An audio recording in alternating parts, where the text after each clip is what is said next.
Hello everybody, it's jBrereton here with a new Let's Play. The faction in this one is called Chichimeca and it's a mod nation I made.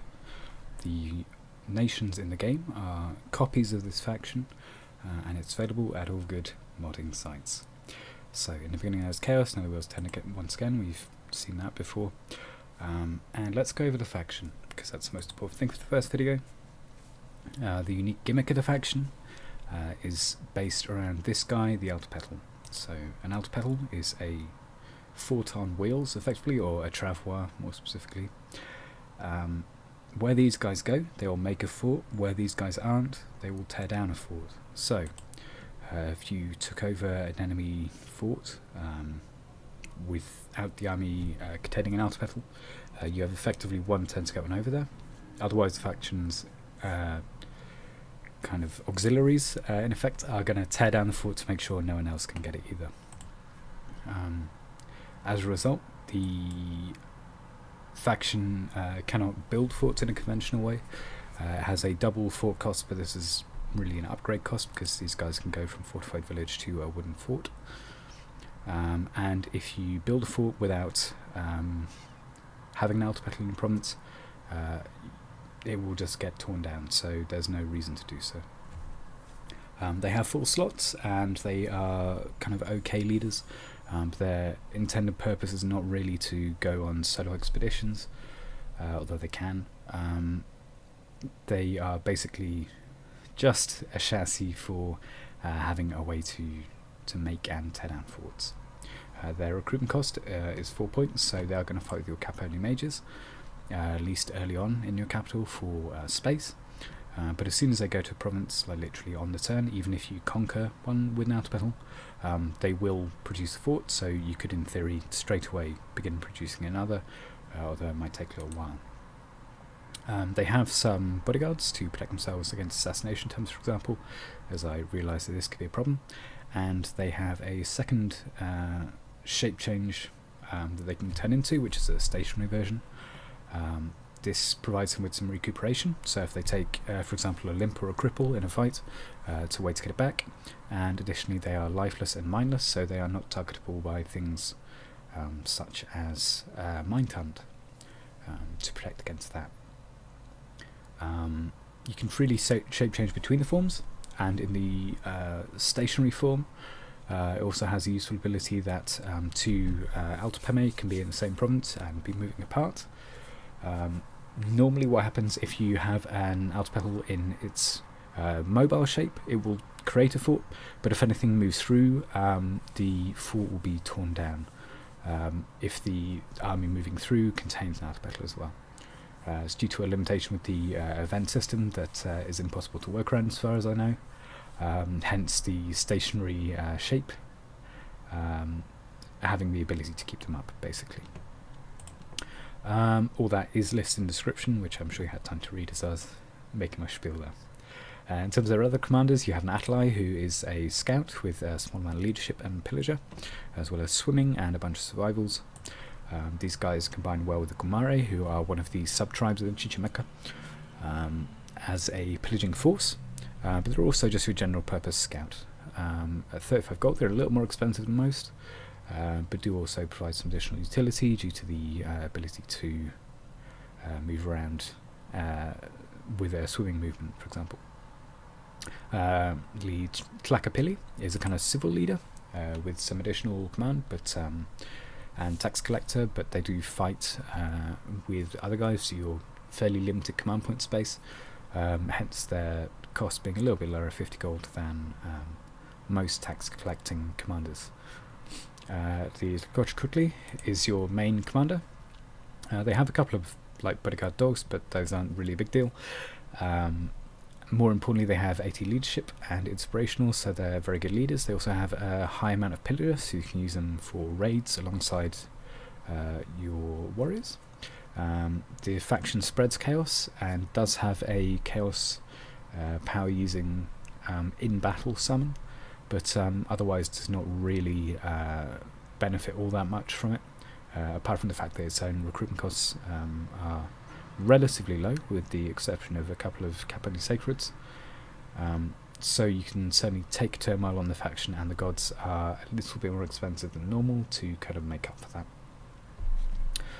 In terms of your mages, each of the tribes has a kind of totemic mage. So you have the Guachichile have a shaman, the Gumare have a shaman, the Zapotec have a shaman, and the Pame have one as well. And your cap only is from the Zapotec.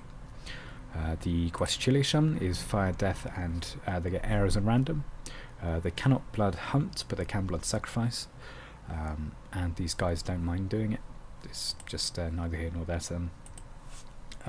The thing that they can take the best advantage of compared to everyone else is a spell called Summon Scorching Wind. This is an in-battle kind of variant air elemental summon, really. They have trampling, but they also have a fire shield and have a heat aura. They also benefit from chaos. They have chaos power, although they do not have the multiple forms of an air elemental, and they only start off size 4. So that's one thing to keep in mind. The Gumare are opposed to blood sacrifice and have made blood sacrifice. Half the time you will suffer minion loss and a very minor amount of unrest.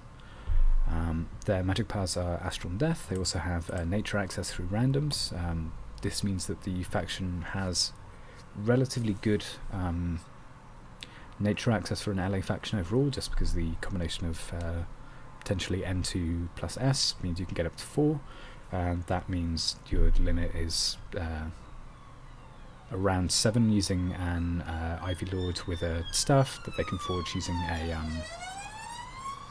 a Thistle Mace and a Minvine Bracelet, or 6 at least. In any case, sufficient. These guys are also the beneficiaries of a spell and enchantment, up at enchantment 7. Have a look over there, called Lunar Concealment. Lunar Concealment is a remote darkness spell, effectively. For one turn, the one following the cast, any battles that take place in provinces targeted will be taking place under darkness. That means that you don't have to bring your own darkness caster, and your faction does have spirit sight on the Gumare's units, plus these guys are capable of summoning undead, for example, which means that you can get some serious benefit out of that. It does cost 9 gems though, and to actually cast it you are either going to need to have the Gumare hero called Amton Rayado, who is a hero that arrives after 10:15 with astral, death and nature, or you're just going to have to stack up some boosters on one of these guys. So you're going to need a Starshine Skull Cap, a Skull Stick, and also a Crystal Coin, which you can just about forge with an Empower hero there. Zapotec priests are your main blood sacrificing priests. They have Teal as a priest magic, and additionally they can roll air, earth and blood. As a result, they're perfectly capable blood hunters. They also have 40 leadership alongside the Gumare, which means they're reasonably capable of leading at least some guys. Being astral and air, they can do all kinds of air communion stuff, and the faction benefits due to its relatively large amount of missile weapons from early-ish stuff like Wing Guide, plus you can use them for Storm and so on. The guys that they take the most benefit from in terms of spells are these guys, the Be'enah, who are a effectively identical unit to a Waka. That inside the law is fairly explicitly stated to just be a Waka, but one that's kind of infiltrated the spiritual beliefs of the Zapotec. The Pame are your last sub-tribe. These guys are much more technological than the other guys, for a given definition of technological. They have fire, air and earth, and they random all those plus blood, so they can blood sacrifice. But if they, blood hunt more to the point, they can blood sacrifice, but if they do, and there are 2d6 Gumare ambushes in province, you will have an assassination fight about 50% of the time between one Gumare ambusher and your Pame Priestsmith doing any sacrificing. That's mainly done to somewhat discourage the use of Palmy Priestsmith's resource bonus alongside the moderately high resource cost of the Gomare Ambusher. In terms of having those guys around and also using them as blood sacrifices, but it also kind of makes sense within the lore. One quirk of the faction is that although they have a Earth and Blood mage, they do not have access to Bind Demon Knight, and nor do they have access to Infernal Crusade, due to the Gomare's history in fighting Demon Knights that came from Marignon, effectively. So in the lore, these guys are basically from the northern border of Mictlan, and certainly had contact and were opposed to the colonies of Marignon that appeared after Marignon fought off Emor and started using blood magic. The outer battle we've been over, and Yuzapek Cloud Priest is a standard, reasonably strong cap-only mage, so they can roll anything up to Air 4. They don't get any additional astral rolls, but they can also roll blood and earth. These guys are capable of doing all kinds of kind of useful forging, and also are capable of taking thrones by themselves, as the faction doesn't have particularly good access to things like Bishop Fish, which they only really get access to through a not terribly likely roll on a Spectral Mage summoned by Gomare Shaman, for example. Troop-wise, I guess we'll go over them at the same time. You have the Guachile. Both of these guys have Skirmisher alongside most of the forces of Chichimeca. They also have Wasteland and Mountain Survival. Most of these guys have at least one survival, most often two. The Palme are the exception, they only have Mountain Survival. But these Guachile bows are both a reasonably strong and long-ranged bow weapon, and also have the same fatiguing effect as a Woodsman Blowpipe, for example. Although it's negated by size and also MR, so it's not going to be guaranteed hit or anything. Most of the Chichimeca forces are proficient in ranged weapons, but do not particularly like getting hit by them, so you have to be a little bit careful around array troops, or try and rush up to arrow fend as soon as possible. The other Guachile unit is Skirmisher. These guys fought off the Atlanteans that settled in Mictlan. Or, you know, that in the case of Mictlan they settled there. In Chichimeca they were forced out, basically. Hence their Coral Spears and Coral Tip Javelins. They are a much shorter ranged unit, of course, with only 2 ammunition, much more likely to get into close combat. But they are reasonably hardy and strong troops. Although their low prot score means they are somewhat prone to attrition. The poison, though, is quite useful in LA as a way to fight more elite troops, just because of the paucity of nature magic across most factions. The Gomare, these guys have some invulnerability rather than any protection. Cost a reasonably high amount of gold at 14, given the faction has quite a small amount of fort admin as a way to increase their income due to using fortified villages and wooden forts mostly. As a result, they are somewhat massable at 11 rate points, but not super massable, and their resource cost is also a little bit higher than, for example, the Guachile. They have 3 survivals and also Pillager. They have Spirit Sight, which combines relatively well with the Lunar Concealment spell. And the ambushers are promoted at 20 XP into 3 different forms. So they have one that has an Obsidian Blade 2-handed version that has about 27 attack power, I believe. One that has a shield which doubles as a coracle, it's like a big hide shield. We'll probably see some of those. That grants some swimming and an additional point of Pillager. And one that has a crossbow looted from an enemy. The crossbow, of course, in Dominions 5 has the secret advantage of never running out of ammunition, because they don't track ammunition properly in Dom 5. But on the negative hand, also does not play terribly well with your kind of low prot troops. The Gomare have a cavalry unit as well, Gomare Harassa. These guys have a lance and Obsidian Blade. They're very vulnerable to evocation, for example, and not particularly happy fighting things like fire elementals, but they do expand quite well. and they're certainly very mobile at map move 18 with 3 different survivals. Unfortunately, or fortunately for everyone else, the Gomari don't have a cavalry commander, nor do the Zaptek outside of the Altapel. But you can certainly give, for example, a Gomari Shaman a set of boots of long strides or similar like equipment like that, and you can use them as kind of pseudo cavalry commanders. Zaptek are the most populous tribe, and as a result their recruitment cost is a little bit lower at 9. They have a reasonably protective gear. They're kind of like medium, at least, infantrymen.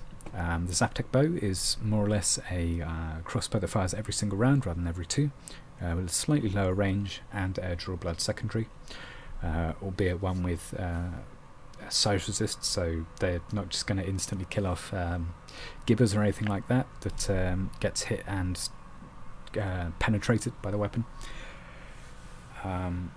As a result, the fact that it's a crossbow that fires every round rather than every 2, they do eventually run out of ammunition, so these guys will, in sieges for example, run into the enemy's kind of keep area, so they are a little vulnerable as battles get longer, but they are certainly a powerful ranged unit and an asset to the faction. The map move is also a little bit lower, 12, but that's just something to keep in mind. On maps with roads, that's less of a problem, but randomly generated maps, including the one that we are using, do not auto-generate roads, so that's the way of that. Zaptek Scout is more or less the same guy, but with a light lance rather than mace, and a horse, so they move faster, of course. Light lance is useful because you can repel with it as well, of course, being a length-through weapon. That's somewhat viable. It won't repel spears, but it will repel things like 2-handed swords and most other infantry weapons, slashing infantry weapons at the very least. Not too much more to say about these guys than that they are the bodyguards to Altapel. They're reasonably capable in combat, but they are not going to rout heavy cavalry or anything by themselves. That's not really their job, and they're not very good at it. Palme Spearmen have a magic weapon. This one has an abnormally long length at 4. I just think they possibly forgot when changing from 4 to 5 to reduce the magic spear length, but in any case that's neither here nor there. So they are capable of repelling spearmen with 12 attack in effect, and after a couple of points of XP, which they get pretty soon, that's all the way up to 14. So these guys are pretty solid. They are expensive though, 16 gold, 12 rec, which is only a little more expensive than the Gomari, for example, but it's still noticeable choke in their recruitment, and 18 resources as well. They are armoured, and you can use Palme Priestsmiths to increase your resource totals, so they're not completely out of reach, but it is something to keep in mind, and it does constrain the faction's use of them a little bit. The MR is not particularly high, nor is their morale, but yeah, they can certainly handle themselves, and if you come up against Lemuria, for example, having a magic spear, it's certainly going to put you in an advantage compared to a whole bunch of other factions, just in terms of managing to hit and kill them. Palme Vanguards, your final non-sacred troop. These guys are similarly equipped in terms of armour, but also have a tower shield. Spike Club's a little bit less good than magic spear, but these guys are very useful for example, storming enemy forts, and just generally acting as a kind of damage soak. Their hit points aren't terribly high, but they can take magical damage a lot better than the Gomari, for example, and certainly much better than the Quatachile, who kind of tend to keel over and die in those situations. Sacred wise, you have the Toel. These guys have magic sword, dagger and claw, which means weapon brand blesses are quite effective with them, but you only get 2 to a square due to their bad formation fighter. They're plate cuirass but no helmet, so they're a little bit more vulnerable than your average Palme unit, but they're not super vulnerable by any means. The Weechel warriors are similar to the Gomari archers, but the Weechel bow is something with a ranged enrage. If anything takes damage and fails the MR check. As a result, they're really useful for breaking up enemy formations. So that's kind of their intended use, and they also have animal law for all the good that does, plus skirmisher. Yeah, the Pagdid Jaguar belt is effectively a Chithoronic lion pelt, so they are somewhat less vulnerable to non-armor negating magic, and also can get in an archduel and kind of turn out okay-ish, with a very long-ranged and reasonably high precision weapon as well. And finally you have the Guamare Knight. These guys are relatively similar to a Templar or something like that, just on a faction with reasonably low rec point limit. So 46 rec points means you can get 4 of them out at Turmoil 3, and 5 of them bordering on 6 at kind of neutral Turmoil. So you have to change your scales if you want to master these guys. And given the fact that you don't have a hardy cavalry commander of your own, they can also be a little bit of a problem to lead, but yeah, they're certainly very useful. The Demon Hunting Lance is a normal lance weapon, so one and done, but with a double damage multiplier versus any demonic targets it hits, so it hits super hard. If anyone is kind of trying to rush you with Ocelot or whatever. The Obsidian Blade is fairly standard to the Guamare. It's a magic weapon, it's a useful amount of slashing damage, and they have a hoof attack as well. Their prot, due to having invulnerability 15, is actually very high against mundane targets, and they have reasonable hit points, but the factions Pretender Gods tend to be a little bit expensive compared to most of their other equivalents, and as a result they're not quite so easy to super heavily bless with HP or regen bless or whatever. So they have slightly less. They make slightly less benefit of being like a very decent chassis as a result of that. Plus the aforementioned rec cost issue, and 59 resources means you're probably going to need some Palme or fortunate locations around your capital to really master them. In terms of Pretender God, we've got this guy, the Osholol. They have a swallow weapon, which is slightly different to most close combat weapons. It isn't avoidable, but if anyone attacks this guy and kills them while their buds are inside, they can survive and just pop out unharmed at the end. As a side effect of that, anything swallowed but not dead yet will not count as dead for HP routing and so on. So it has less favourable expansion than you might imagine because of that. It also doesn't have any innate fear due to its rather smiley face, although you can forge a fear-causing helmet at Construction 2, for example, and I would say that's probably something that I would recommend. The bless I took was regeneration and 2 points of defense plus 5 cold res. The reason for that is that 20% regen makes a big difference on this guy. His chassis has quite a lot of hit points, but not a huge amount, and only 15 prot. So he's not really the kind of god you want to expand into heavy cavalry, for example, but at least without some gear. But they are capable versus lesser troops, and having recuperation and regeneration means that they're somewhat safe. On the negative side, he's 240 points, and as a bringer of misfortune. And as a side point, the description is super long, but that's just what happens when you have a god based on a pre-existing lore. You can see it in the game with Titans of Crossroads, for example. This guy is capable of going underwater, so I may send him to check out this throne at some point. And speaking of the thrones, here are the settings. So we have 8 thrones.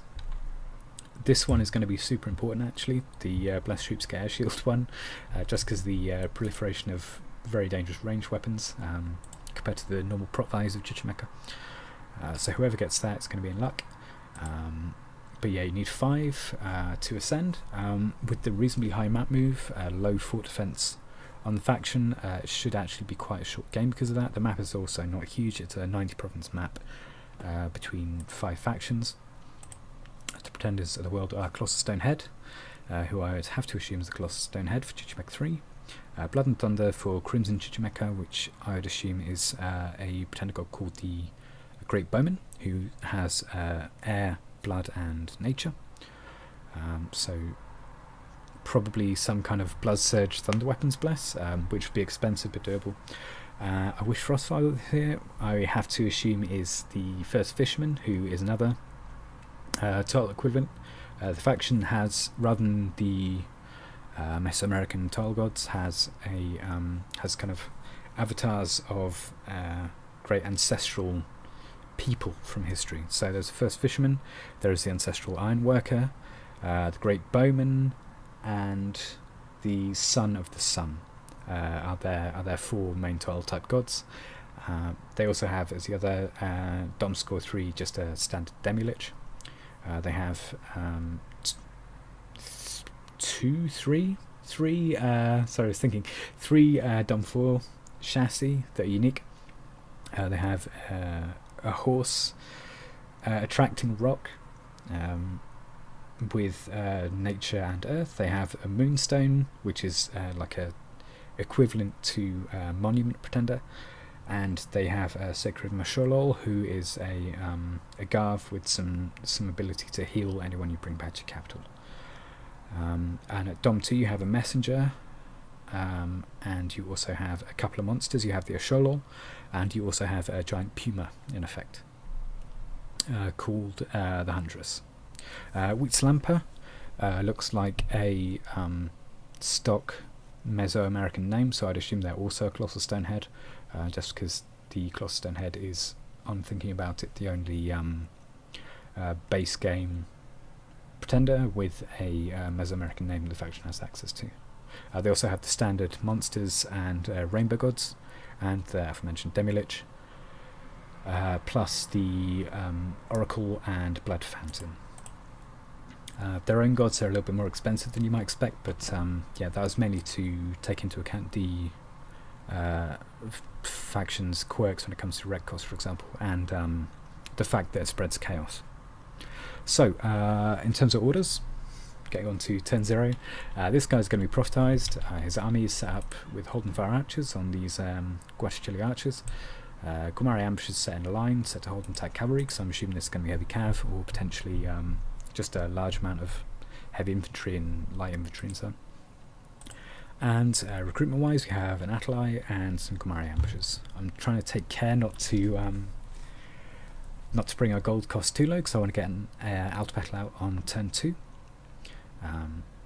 So looking forward to that. This guy's set to research, going up to Ench 1 and 2. Might change that actually and go Cons 2 just to start, just because the large boost will give our research output through Zaptec or Pame just making quills, and because it means that we can kind of tool this guy up so we can take on some heavier provinces. Anyway, that's my orders, and thank you very much for watching if you got to this point, and take care. See you soon.